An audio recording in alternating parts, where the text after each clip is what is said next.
Ashley, as for Leicester, what's your sort of... I know you've briefly mentioned about Leicester, but what's your sort of feel about Leicester this season? You know, what are you feeling about players like Maddison, Vardy? You know, they've got some good bunch of players at Leicester. Good start, fell off a cliff, plummeted into the ocean, and kept going. Kept going down. I mean, down. They've got decent players. I mean, you can see them as one of them teams that can challenge the top teams when they're having bad seasons. If you've got 2 or 3 big teams, like Arsenal, Tottenham, having bad seasons, you can see these sorts of teams overtaking them.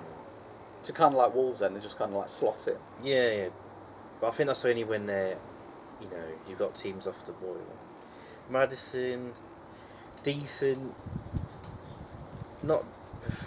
I think all the forms have just gone with their results. Would that be down to the break? The period of not playing consistently all through? They weren't too great before either. Right. I just think something's gone wrong. I'm not sure what. They have been hit by injuries though, haven't they? Obviously, Maddison's been out for a couple of months now. Yeah. Ben Chilwell's out. Yeah. I mean, what Soyuncu did at Bournemouth was reckless and stupid. Really, he might have cost his team the Champions League there, to be honest. But before they're losing players out of the first 11, so that's got a big cause, isn't it? I think even before that they weren't good enough. There was definitely a drop, weren't there? But, like after Christmas, yeah, there was a definite drop. But I think Maddison will be a good player, and Diddy. I mean, you like Ndidi. He's one of the best. I know you like simple CDM. Yeah. It does like a Busquets sort of role. I'm not comparing to Busquets, but it does like, he does similar things to Busquets. He's that sit there and let the other two do it. Yeah. Who was in front of him. Yeah. Like if we had, you'd have Bruno, Pogba, and Diddy, and you'd say, go do what you want. Although in the games that I've actually watched Ndidi play, and like actually focused on him because he's he's an interesting one to watch. He's made key mistakes, either through lapses of concentration or lack of tactical awareness. He is young now. He's making mistakes. Yeah, he is young. Yeah, and he'll probably get those out of his game. But his name's been branded around like he's one of the best. I mean, we're not saying he's one of the. I think he's been overhyped. Okay. I do think he's been overhyped. I mean, he's better than Freddie. All I say about Leicester is they've got a decent team. If United don't turn up and they do, it can't be an issue. No, that's the thing. It's going to come down to whoever wants it more. And we've just got to go. Whoever wins it, they deserve it. I mean, it's clear both teams want to win. Yeah. I mean, both teams if United turn up like they have, they're going to. I think there's definitely more pressure on United going into the game than there is Leicester. Right. Well, Because you've got the expectation of the fans to see the job out. You've got obviously the big club trying to get back into where they belong, and if they don't, it's going to be a massive, massive failure. Leicester have already overachieved by finishing 5th. I mean, they've got Europa anyway. They've got European football, so in any case, it is an overachievement what they've done this season. But we're still in the Europa League already. It's not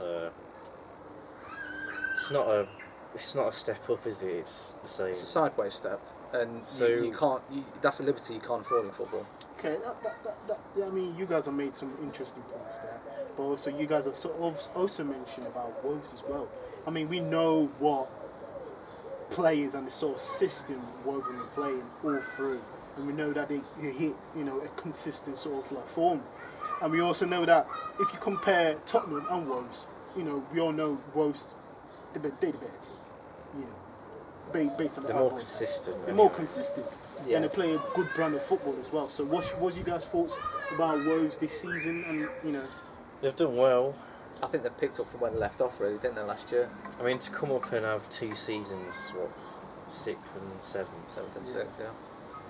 Just behind, all the teams you expect to be above you. Would you say it shows the progression of the players? Well, yeah, I mean, they're in Europe. They've got European football. I mean, they could get Champions League if they win the Europa, so you never know. They've got a good chance. They have got a good chance. So they've done good, and if they keep going like that,